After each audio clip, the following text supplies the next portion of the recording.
There have always been a few people who one does not want to find themselves Yep, killed on the that guy, receiving killed end that of a guy, beef with. killed While that most guy. artists keep their Yep. problems with each other strictly within the music and behind the scenes. Watch the documentary, these bro. types have a more public. I think the only person that was killed out of any of those people was like Biggie and Tupac. That was it. See, I would have you're believed right. Pam. I thought everyone died and shit. Bro, it literally showed like Eminem, Kendrick Lamar, Pusha T. They're all still alive. Wait, Yeah. Kendrick? I thought Kendrick got shot. Yeah, but just trust me, they're on the list, bro. They're on the list. All right, bro. All right. Style with their disrespect. Like they truly relish in the Okay, demise he's of their dead. enemies. This is where 50 Cent comes into play. This is a special ASLELS challenge for you, Floyd. If you can read one full page of a Harry Potter book, nigga, I'll give $750,000 to whatever charitable organization you want to. The bucket of ice, man. When that video dropped, that shit was fucking generational on the timeline. Oh, This yeah. motherfucker said, you got to read a Harry Potter book. And he never took the The challenge. The rebuttal was funnier, though, when he said Jimmy Kimmel would put him on there and he let him read Dr. Seuss instead. We know that he single-handedly ended Ja Rule's career at its height, to the point where getting Ja Ruled has become a term when a rapper gets massacred in a battle. Oh, did you see that shit where Ja Rule was having a concert and 50 Cent bought like all the tickets to his concert so nobody would show up? Bro, you gotta think I watch heard the of that. documentary. How is Ja Rule catching strays in the P. Diddy documentary? I mean, we always got to know what Ja Rule thinks, especially during 9/11. Let's cut down the Ja Rule.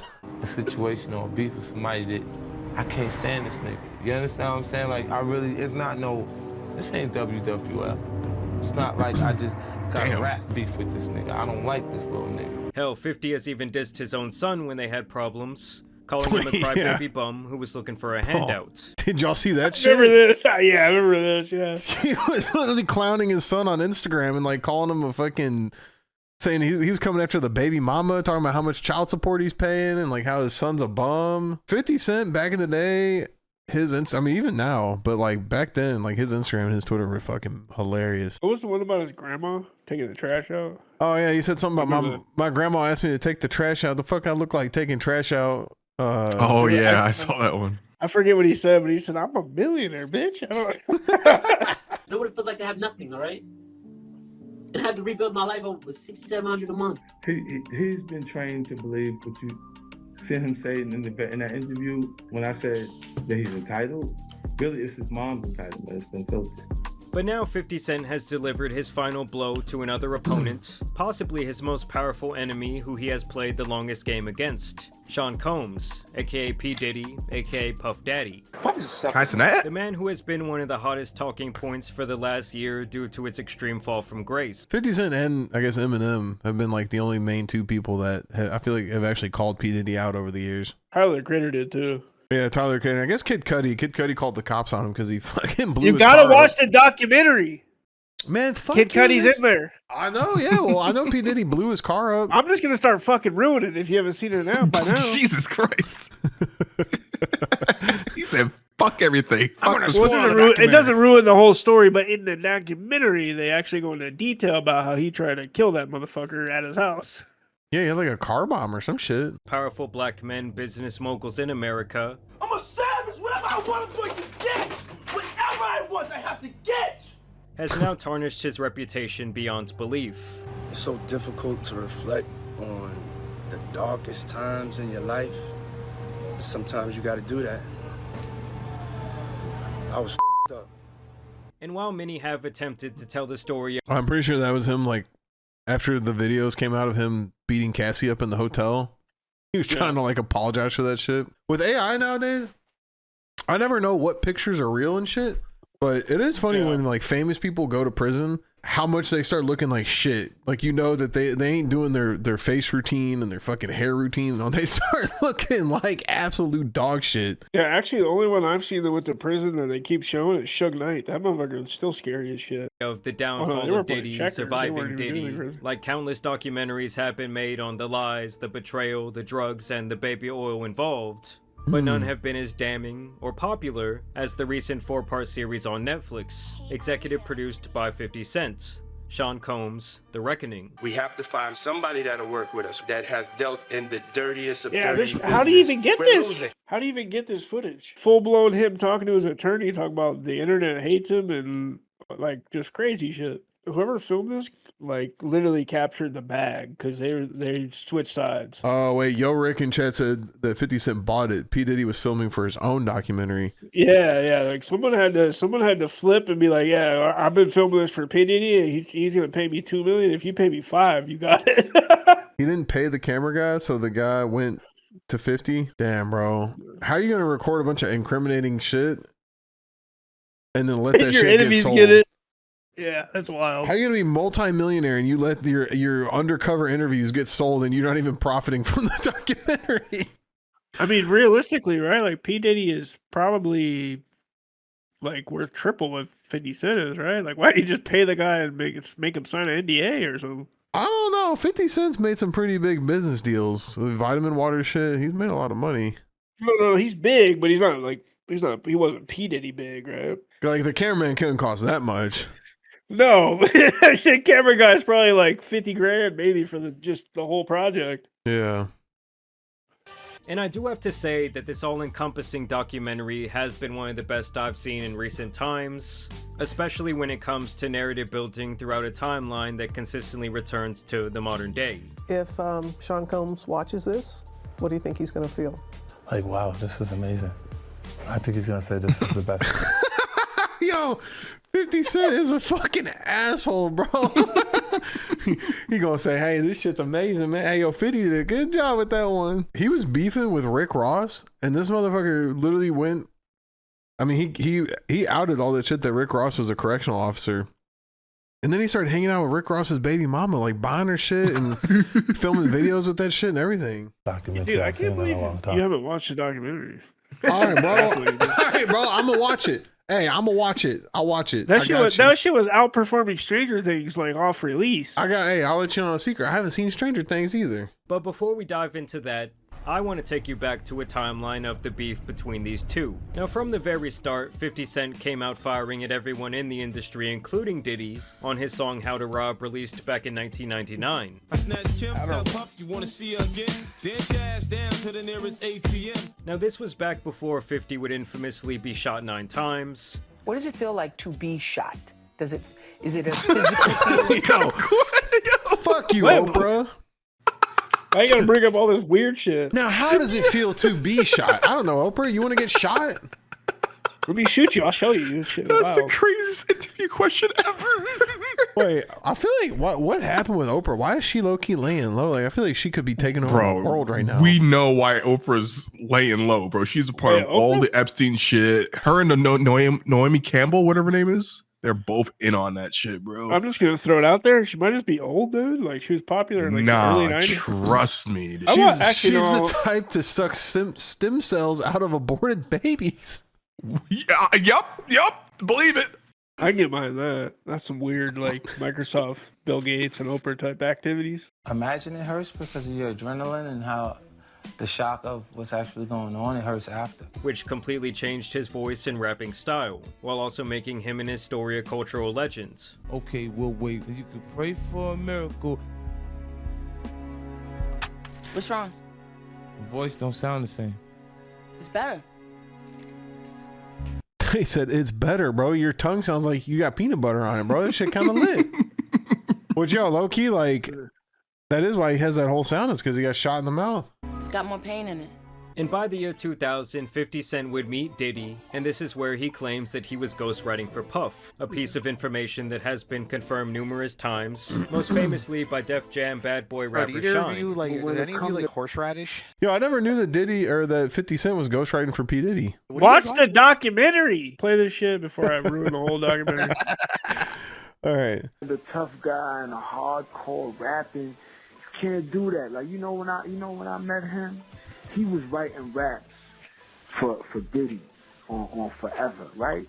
And this is after he got poked up. This is after Gotti and them poked him up in the Hit Factory, and he ran to the cops and he got. Wait, I need a definition, bro. What does poked up mean? Getting stabbed. P. Diddy got stabbed? My goodness. Yeah. Oh, okay. Well, wait. With He survived because he got money. With P. Diddy, poked up can mean a different thing. Order protection. And he was walking around with police. NYPD was holding him down. Swear to God. He was in Daddy's house. in the lounge. In whose house? He had security, and he ain't sold one record. Shine has. Who the fuck is Daddy? Yeah. That's Diddy. Daddy is Diddy? Yeah, you gotta watch the documentary because you'll figure out real quick who the fuck Shine is too. His own beef with 50 Cent, calling him a federal informant in the past. But at that time when they met, 50 was still relatively unknown outside of New York, and Shine was working as one of Diddy's artists. 50 claims that he wrote Diddy's verse on a song called Let's Get It, something he revealed 2 years later on his own Guess Who's Back mixtape, where on the song Not Like Me, he says, "Hoes be like 50, you so witty, on the dick like they heard I goes right for P. Diddy." And later that year, he would diss Puff once again on the Bad Boys 2 soundtrack, which was ironically produced by Diddy himself, saying, "I run the city and I don't..." Nah, bro. Dissing somebody on a song they fucking produces, that's next level. That's next level insane. It'll make sense. It'll make sense. If I watch the documentary.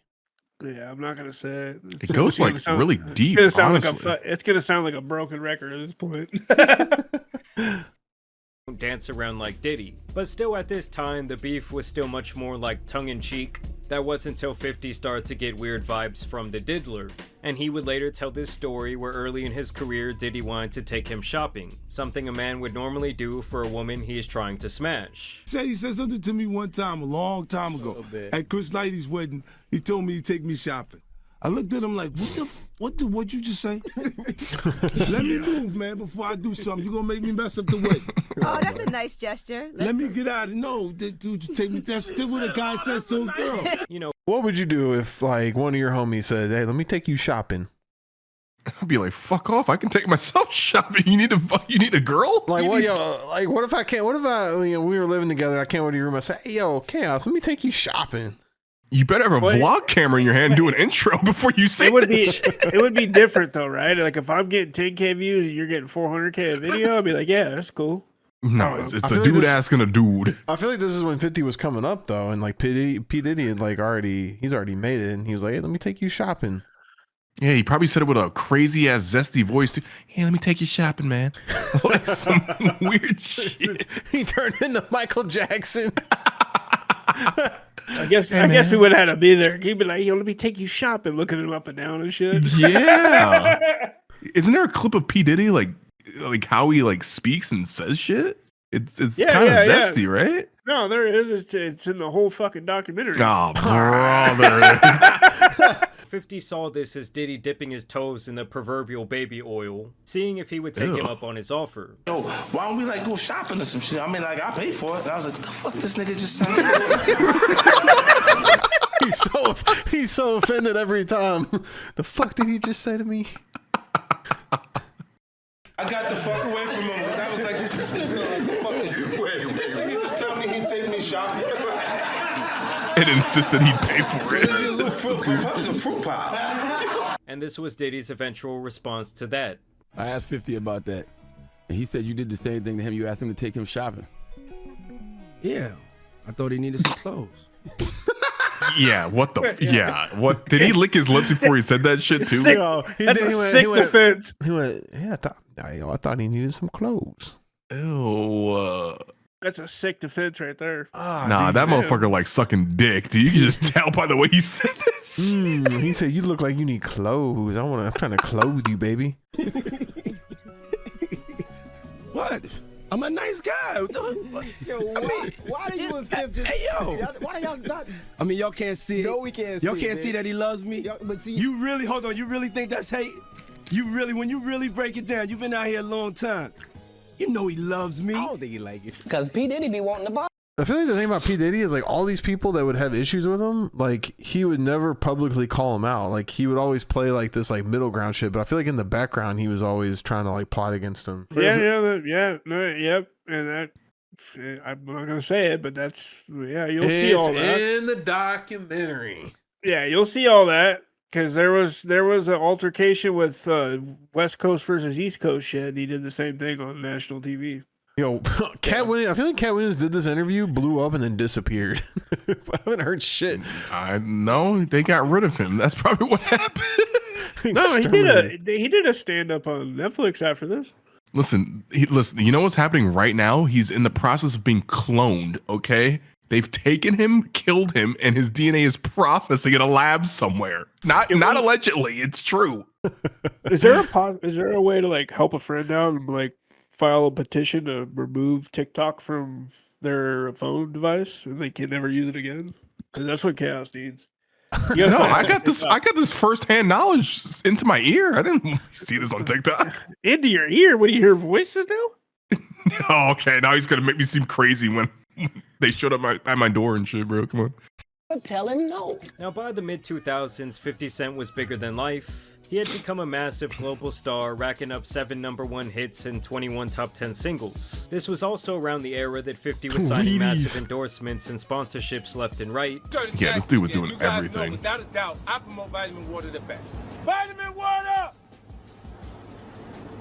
None of those other guys would do that. And it was pretty clear that he was different from most of his peers, having a stronger business sense than almost every other rapper at that time who wasn't named Eminem, starting his own record label, clothing brand, and getting major stock in several companies. So you bought the company? No, so I ended up having about almost 10% of it. And it was sold to Coca-Cola for 100. You made 100 million? Well, 4.1 billion. They actually sold the company for. It's honestly like 50. Why is everyone speaking like fucking Mike, bro? Like, he just speak normally.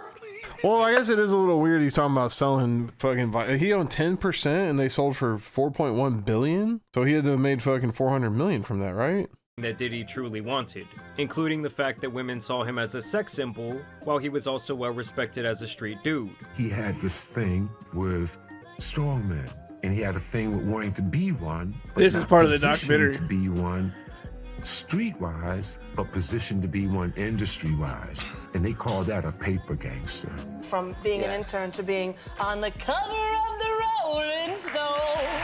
There you are in your underwear. Look at that. Damn. Rest in peace there, Biggie Smalls. Wait, so they're saying that he basically like isn't a real gangster, but like he's like an industry gangster? Yeah. Okay. But this Rolling Stone cover is, there's a lot more behind this Rolling Stone cover. The new king of hip hop. Yeah, because this is after Tupac and Biggie died. This is right after Biggie died. Yeah. And he had a song fucking Every Breath You Take. Like watching the documentary now, it makes it abundantly clear to see how Diddy would be very envious of someone like 50 Cent. Despite Diddy himself being perceived as a massive success. You know, he wanted that same level of aura that 50 had when he walked into a room that got everyone's attention. 50 Cent, Lloyd Banks, and Young Buck, otherwise known as G-Unit in the house. Give it up, y'all. Yeah. What's up? Oh. Either way, by 2005, 50 was a heavyweight in the music business as well, as artists both new and old wanted to be signed to his label. And at this time, he would go on the Howard Stern show and reveal that a deal with rapper Mace fell apart after Diddy demanded $2 million for Mace to leave his record label Bad Boy and be signed to 50's G-Unit record label. What about this Sean P. Diddy Combs? You had a feud with him, but you made up, right? Yeah, me and Puff, issues over the Mace project. He had given him the go-ahead to go find a new opportunity. And when Mace first came to me, he didn't actually have the material that I was excited about, but I let him come with me on a tour. And he created some material that I was excited about. And when we came back with me and Puff to try and make the deal, he was being unreasonable. Wow. I think he felt like Mace was like the last piece to his legacy, considering Biggie's not there and the Locks is gone. And I never got paid what I was worth, and I never got the respect I was worth. So that this thing that I got for Puff is more like, you trying to keep me here, nigga? I'm not here. I know, that was like, there was a lot of up on that. Yeah, that was a fucking crazy N-word. This is insane fucking to be talking about this and like having this type of energy and your hat says Vacation Bay. Well, this guy's a priest now, so. Well, I don't need my priest to be speaking like that. Jesus Christ. He had a song in 2015 called Finna Get Loose. That was the last we heard of him. All my peers is up here. All my peers are bosses. When it's time, just like somebody raised somebody up, you know they did work with you, they go from your little man to maybe A&R to something else. He just kept trying to keep me right here like he didn't want me to grow at anything. Now, you called Puff Daddy a soft nigga in one of your songs, N-I-G-G-A. Whoa, Howard. Bro, have you guys not seen the Howard Stern show? He does not give a fuck. Yo, that shit caught 50 off guard. P. Diddy felt like he was intimidated by obviously Suge Knight and Death Row. So when Death Row started doing that, Biggie had options. And without too much detail, the whole Going Back to California song, they were promoting that, and he was supposed to go to England for an interview, and Diddy canceled it, and he died 6 hours later. In one of your songs, but you're sorry you did that now, huh?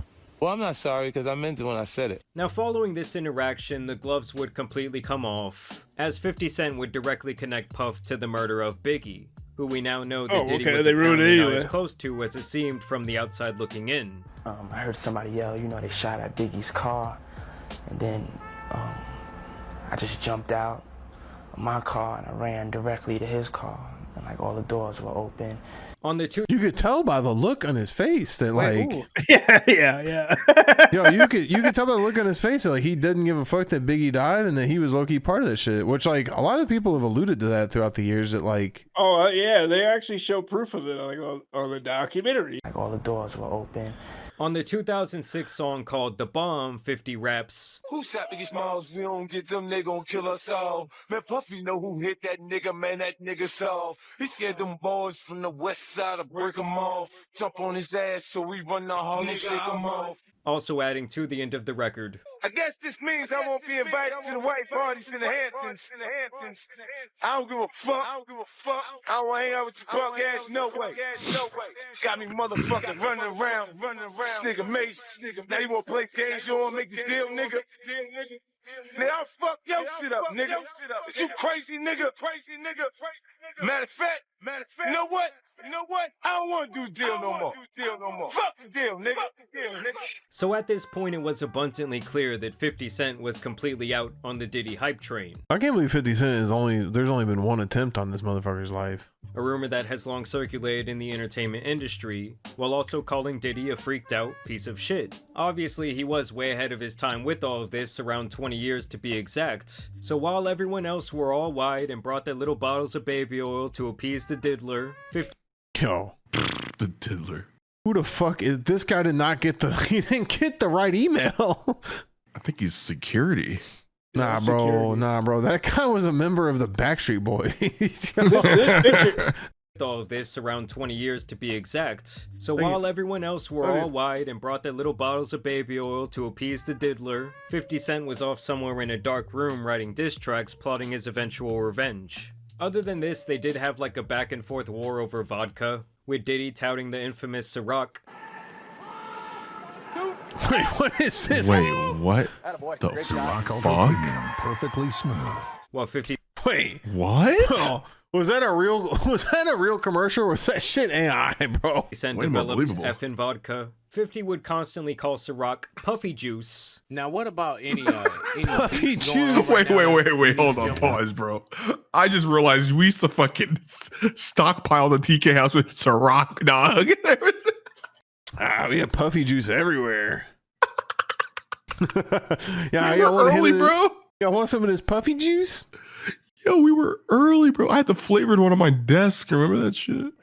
I remember. You never drank it. It should just sat there. I wonder why. I had a little sip. It tastes like fucking gin.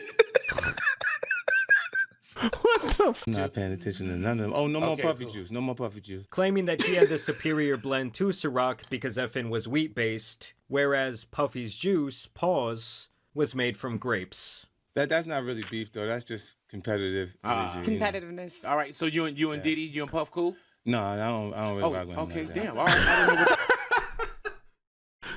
Why is he trying to make it seem like they're all cool? And he's like, nah, I don't really vibe with that fucking guy. He tried to take me shopping. Okay, Evan Vodka, we talking Ciroc, side by side. No, we don't even say their name. Oh, We yeah, just talking about Hello. Ciroc. Ciroc. Just Ciroc. And if watching the anything, video? you know when the bar runs out and it's Right. just like, well, what else what's the last thing you have that nobody's buying? Yeah, that right there. And now that we've covered their long-standing feud over music, business, and quote-unquote shopping sprees, let's talk about the real reason that 50 has kept his foot on Diddy's neck in recent years. A woman named Daphne Navarez, aka Daphne Joy. She and 50 actually share a child together, his youngest son, Sire Jackson. The two actually dated for around 2 years from 2011 to 2012, breaking up shortly after Sire was born. They also had a turbulent relationship with allegations of domestic abuse and vandalism on 50's part, though the domestic abuse part of the trial would eventually be dropped. And by 2021, almost a decade after their relationship, Daphne was spotted out on romantic getaways with the Diddler. Oh no. The Diddler. Bro. So this just adds on to his hate and his trolls. You can't be like, that's the thing about these women, bro. Like, how are you gonna have a child with 50 Cent? She definitely heard some shit from 50 Cent when they were in a relationship about P. Diddy. And then once they get into some beef, she's gonna be like, man, fuck 50. I'm gonna go fucking talk to P. Diddy now and fucking, you know, on some like betrayal type shit. Yeah, that's what Scottie Pippen's kid or Scottie Pippen's wife did with Jordan's kids. Wait. Someone said, look at them socks. Daphne was... Damn. Them socks by the pool? Bro, just looking at this photo, like, there's no trusting this fucker. Look at this guy. I mean, What the honestly, I mean, 50 Cent was in the right, though. Look at her left ankle. Like, there's a cankle forming there. I was going to say, I was literally about to just say, like, at least, I mean, 50 Cent had her in her prime, bro. Now she cankled up. Ew. Yeah, it's looking rough. She ain't looking too good out here. But I think P. Diddy's just trying to get some info out of her. Spotted out on romantic getaways with the Diddler. This Is that is a when butt plug? 50 would turn to trolling them, posting a photo of the pair captioned, "Nah, me and Puff fight over business shit. If he liked the girl, he liked the girl. I don't give a fuck." The next year, he would post a photo with their son saying, "Oh shit, that's your mommy over there with Puffy. These bitches be crazy." Did you do that just to fuck with Diddy? No. That was ahead of the thing with Daphne or whatever like that. But y'all, man, I ain't kissed in the mouth in 10 years, man. Somebody got to kiss her. Bro, what? Damn. Wait, what did he say? He said someone hasn't kissed her on the mouth in 10 years, so someone's got to. Oh my God. Now keep in mind, at this point, 50 knew that Diddy was on some weird shit for well over 2 decades. So despite him claiming he didn't care, I'm sure it would bother anyone deeply that the mother of their kid was laying up with this freaked out archenemy. Bro, I will say, do you ever seen P. Diddy as the Joker? Yeah. No. Why did this motherfucker have so many weird costumes? He did like a Heidi Klum like Halloween thing where he dressed up as like a crazy character every year. Yeah. Because he did It. Remember he did that It video where he was dancing in the hallway? Yeah, the Joker, like he had some wild ass costumes. He's playing dress up, dog. Yeah, imagine that's coming. The fucking guy, he's dressed as It, and he's coming at you with baby oil. Holy shit! So we coming to you live. Like, what is going on here? It looks so when the natural. Diddy Files would come out last March, where music producer Rodney Jones would file a sex trafficking lawsuit against Sean Combs, in which he listed Daphne Joy as one of several sex workers receiving monthly payments from Diddy to allegedly recruit people into his ring. And it is important for me to note here that no one outside of Diddy has been... Nah, bro, Daphne was like his fucking Ghislaine Maxwell. Whatever her name was, the Maxwell lady with Epstein, she was the one that was doing all the recruiting. Yep. It should always be a woman. It's easier. Not like I would know. Whoa, yo, put him on the list. Put him on the list. Put him on the list. Charged in this situation, and honestly even he skated many of his allegations. But yes, as of right now, he is serving 4 years in prison with time served. But either way, 50 went back in on them like a pit bull. That's who they need to fucking get is Justin Bieber, bro. Because I feel like Justin Bieber knows some shit. Bro, yeah, of course he does. Have you ever seen the conspiracy theories like with Justin Bieber and his music videos and his music and like the whole Pizzagate shit? Got to those 2 Yorkies in the other backyard. "I didn't know you was a sex worker, you little sex worker. LOL, your shit a movie. You moved a mile away in hopes of having another baby with me, but I was busy. So you moved back and then you started receiving money from Brother Love. Now here we are, little sex worker." He also would join Nicki Minaj on stage and say this at the end of his set. She said, I love you back. And you, even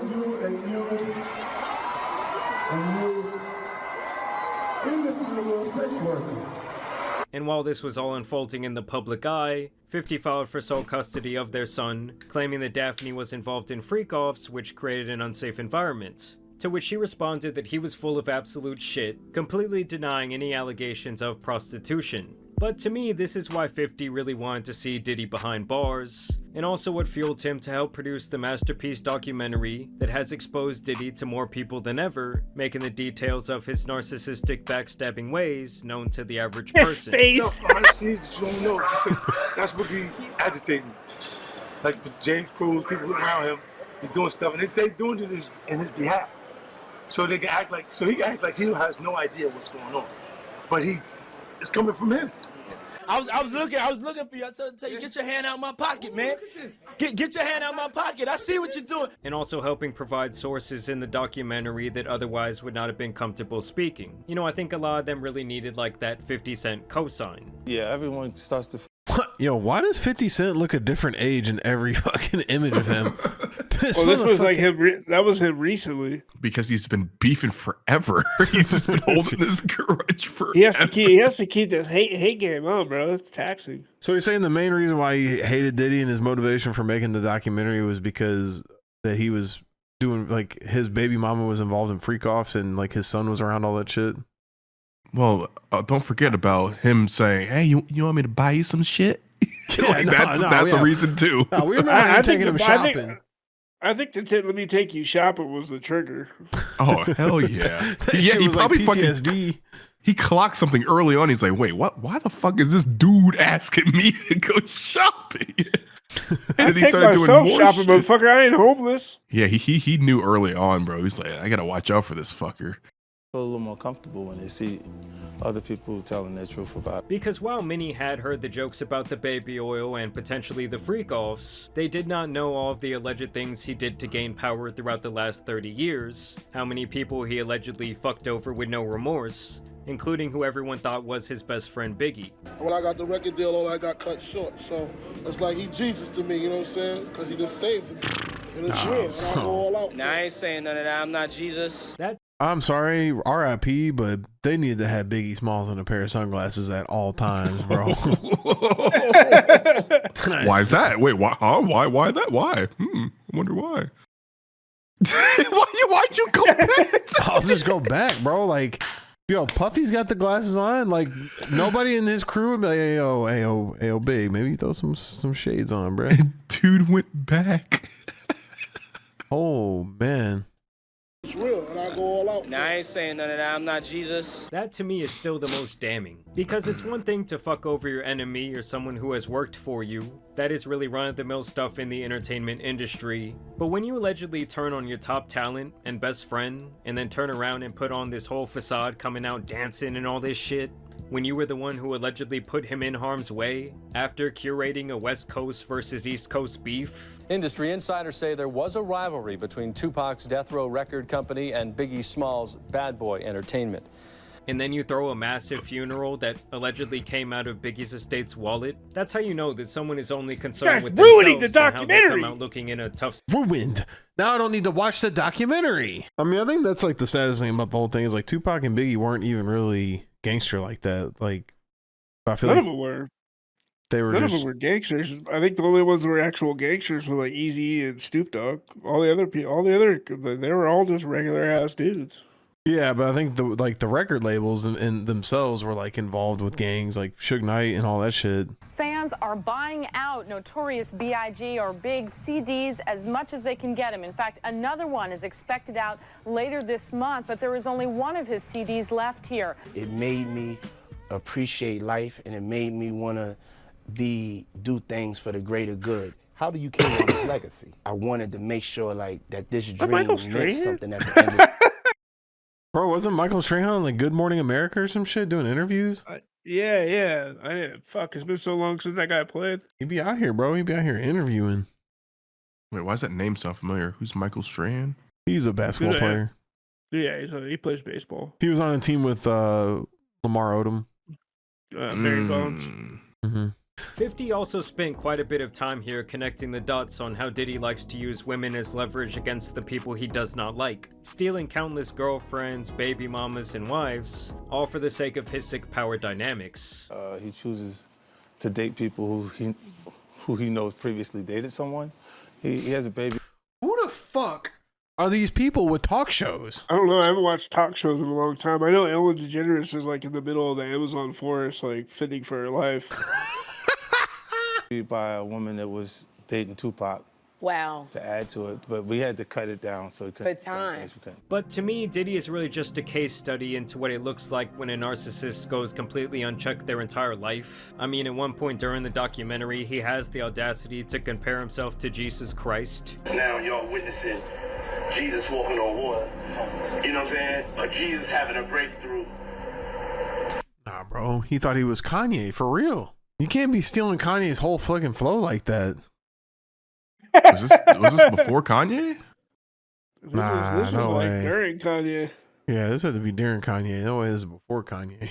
This is like right before he got busted. You know what I'm saying? Because I can only compare myself to the Son of God. And the guy was so cocky that he recorded all of this footage in the days leading up to his trial, really thinking that he would be skating all charges and be able to release his own edited piece to tell everyone, I told you so. I can say, just like Nixon didn't think the Watergate tapes would come out against him, it would appear that Diddy did not think he would lose control. What a crazy comparison.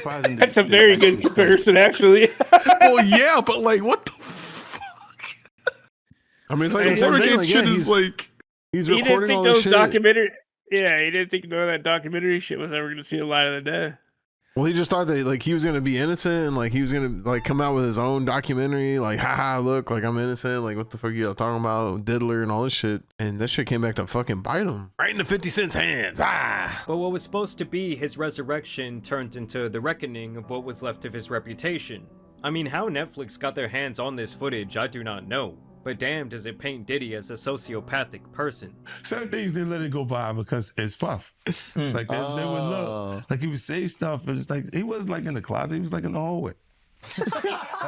But yes, I highly recommend He said bro wasn't in the closet, he was in the hallway. to anyone who has not seen it. I mean, as someone who didn't really know about Diddy's come-up story, it covers a 3-decade timeline very well. But yes, it is abundantly clear that 50 Cent is not someone who anyone wants to have beef with. And once you are his enemy, you're within his crosshairs for the rest of your life. Like rappers, if there was any beefs, they would have like diss tracks. Yeah. It would be the diss tracks. Now it's just like a docuseries.